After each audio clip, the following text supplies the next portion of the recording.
En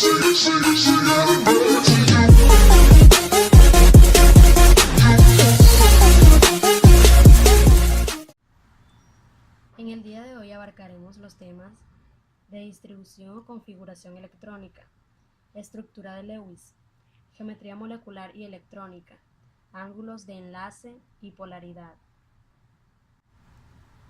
Empecemos por el primer tema, que es la configuración o distribución electrónica. Esta es la manera en la cual los electrones se estructuran en un átomo. Para hallar la distribución electrónica de un elemento, se necesita saber y memorizar este esquema que está aquí. Los números que vemos de este lado, del 1 al 7, representan el nivel de energía o capas donde pueden situarse los electrones. Y las letras S, P, D y F son los orbitales o subniveles donde se distribuyen los electrones.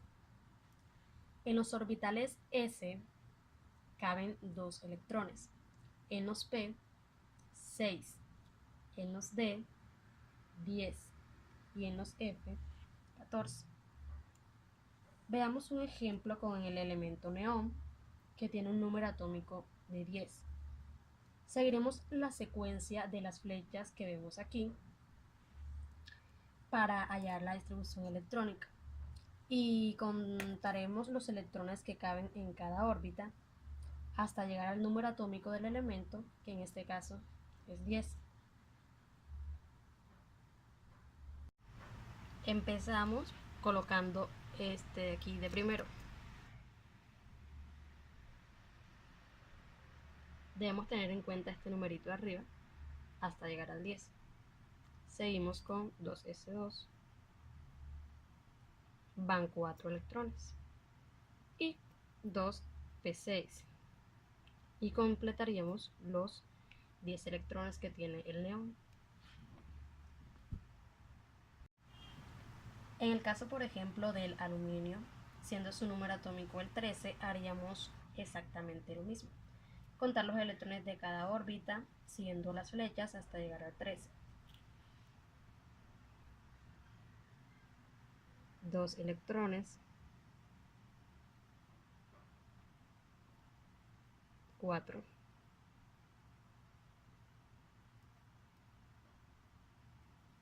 10,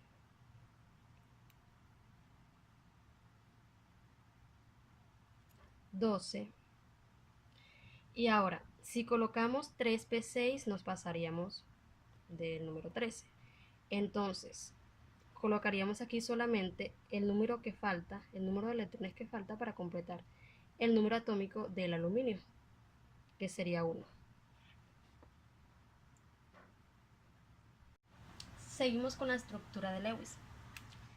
Es una representación gráfica que muestra los pares de electrones de enlaces entre los átomos de una molécula y los pares de electrones solitarios que puedan existir. Esta representación se usa para saber la cantidad de electrones de valencia de un elemento que interactúan con otros o entre su misma especie, formando enlaces ya sea simples, dobles o triples. Para llevar a cabo la estructura se debe tener en cuenta la ley del octeto, que establece que los átomos se enlazan unos a otros en el intento de completar su capa de valencia. La denominación regla del octeto surgió en razón de la cantidad establecida de electrones para la estabilidad de un elemento, es decir, el átomo queda estable cuando presenta en su capa de valencia 8 electrones. Y para alcanzar tal estabilidad sugerida por la regla del octeto, cada elemento precisa ganar o perder, o también compartir, electrones en los enlaces químicos, y de esa forma ellos adquieren 8 electrones en la capa de valencia. Ahora veamos un ejemplo. Si tenemos la molécula CH4, que es la del metano, ubicamos los electrones que están en la última capa de valencia de cada elemento a su alrededor, guiándonos de la distribución electrónica. Entonces, para esto primero ubicamos el elemento menos electronegativo en el centro. En este caso, el elemento menos electronegativo es el hidrógeno, pero el hidrógeno es una excepción de esta regla, así que nunca irá como átomo central. Y por eso pondremos al carbono como átomo central. Luego tenemos en cuenta cuántos electrones tiene cada elemento en su última capa de valencia. El hidrógeno tiene 1, el carbono tiene 4. Y hacemos cumplir la regla del octeto, es decir, que cada uno termine con 8 electrones. Ubicamos los electrones alrededor de cada átomo. 4, 1, 1, 1 y 1. Este comparte con este con este con este y este con este. Vemos aquí que el carbono termina con 8 electrones. 1, 2, 3, 4, 5, 6, 7, 8. Aquí se cumple la regla del octeto. Pero se preguntarán, entonces el hidrógeno, ¿por qué queda con 2? Y es que el hidrógeno es un caso especial, es una excepción y siempre quedará con 2 electrones. Es uno de los elementos que siempre quedará con menos de 8. De esta manera podemos concluir que el carbono en esta molécula tiene 4 pares de electrones, todos enlazados, es decir, que ninguno quedó libre. Y el hidrógeno tiene un par de electrones enlazados también, donde igualmente no quedan pares libres. Sabido esto, pasamos a las geometrías. Geometría molecular y electrónica. Las geometrías pueden ser, las más usuales, son lineal, que es cuando los enlaces de una molécula forman un ángulo de 180 grados. Plana trigonal, cuando forma un ángulo de 120 grados. Tetraédrica, cuando forma un ángulo de 109.5 grados. Pirámide trigonal o piramidal trigonal, que es cuando forma un ángulo de 90 y 120 grados. Angular, cuando forma un ángulo de 104.5 grados. Y octaédrica, cuando todos los ángulos de enlace son de 90 grados, excepto el que se forma entre el átomo central y los dos átomos diametralmente opuestos entre sí, y este ángulo es de 180 grados.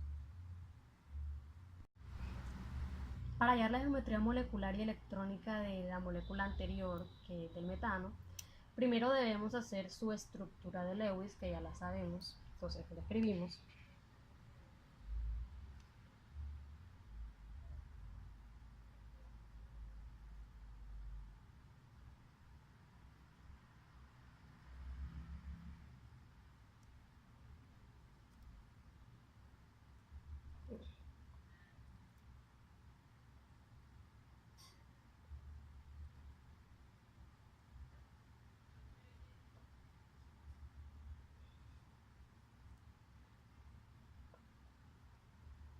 La escribimos. Luego reconocer cuántas zonas de alta densidad electrónica tiene el átomo central, que es el carbono en este caso, o dicho de otra manera, cuántos pares de electrones tiene dicho átomo. En este caso serían 4, que serían estos que están acá. Así que sería tetraédrica. Tetraédrica. 4 pares de electrones enlazados y su geometría sería tetraédrica.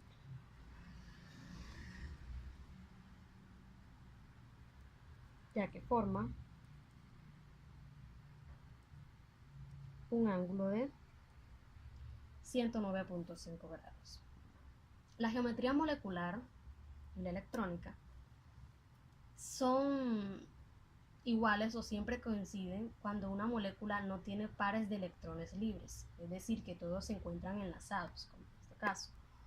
Y la molécula de metano tiene la misma geometría molecular y la misma geometría electrónica, como lo podemos observar. En el caso de una molécula con pares de electrones libres, como la del agua,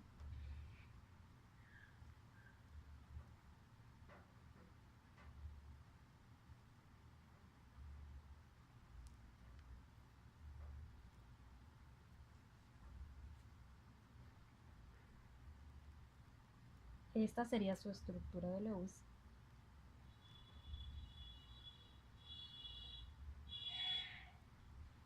Vemos que hay dos pares de electrones enlazados y dos pares libres, así que debe haber dos geometrías distintas.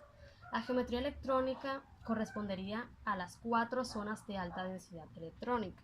Son 4 porque hay 4 pares de electrones enlazados. Y por lo tanto sería tetraédrica.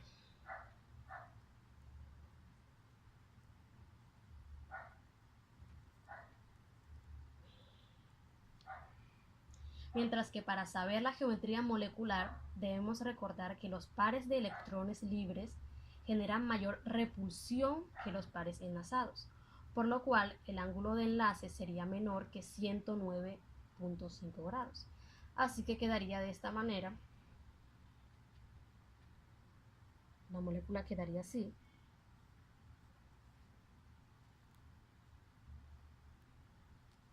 Ya que si hay dos pares de electrones situados acá, libres, va a haber una mayor repulsión y las moléculas van como a formar un ángulo menor. Y por eso la geometría molecular cambiaría. En este caso sería angular.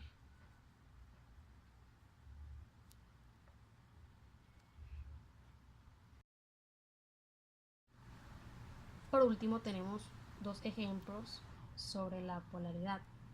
Para saber si la molécula del metano es polar o no, debemos tener en cuenta que el carbono es ligeramente más electronegativo que el hidrógeno. Por tanto, las flechitas o vectores apuntarán hacia el carbono. Al momento de sumar, estos vectores se anularán debido a la simetría de la molécula. Por tanto, la molécula del metano es apolar. Es decir, cuando los vectores se anulan por suma de vectores, la molécula sería apolar.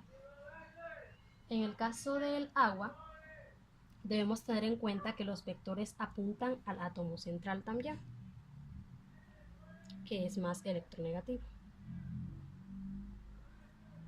Sin embargo, en este caso debemos recordar que la molécula de agua no es lineal, sino angular.